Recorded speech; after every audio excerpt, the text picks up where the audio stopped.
We have decided as South Africa to look at which people in the population, which key groups are most vulnerable. Number one are inmates in correctional service facilities. We've got 160,000 inmates, and we know all of them are vulnerable to TB. Today we went to Pollsmoor Prison in Cape Town, South Africa, and the reason we did this is because the union has been involved in tuberculosis for many, many years, and the issue is that we know that prisons are a place where there is an increased rate of tuberculosis compared to the general population. What the union did was bring media, especially international, national, and local media in South Africa, to really highlight the issue of tuberculosis in South Africa as an example of the conditions of prisons around the world.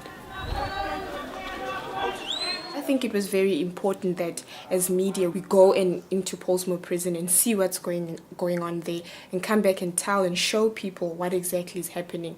People want to know, is there a problem? Should we be worried? And if there is, what is everybody else doing about it? We launched a program for screening and intensive management of TB. Every inmate, every person who enters the prisons must be screened. That never used to happen in the past. Those who are incarcerated must be screened twice during their period of incarceration. And when they exit the prison, they must be screened also before going home.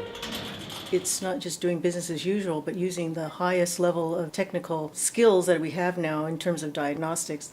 The expert machine, the x-rays that's able to digitally show you right away that there's abnormalities. So it kind of highlights that things can be done, not at just a very basic level, but at an advanced level in a setting such as a prison. We've done 100% screening of all admissions. Our rate of TB infection has actually come down because of that.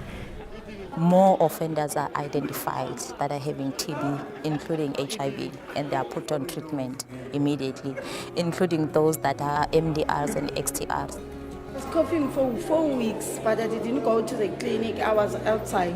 So when I come here, they found me. They say I've got a TB. So after that, they say, they're going to take me for the treatment for 6 months. I was losing weight. I was coughing.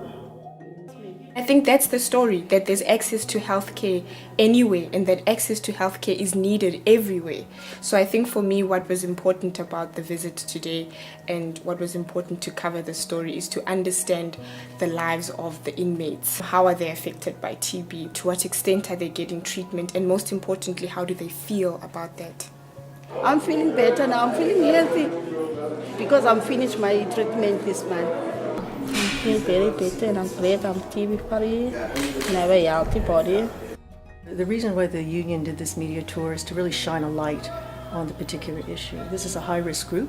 There are many high-risk groups around what we call key populations in tuberculosis, but this is one of the most important. It's not just an issue for South Africa, it's an issue all around the world. Anywhere you go, a prison, a jail, is a place where you're going to find tuberculosis if you look for it.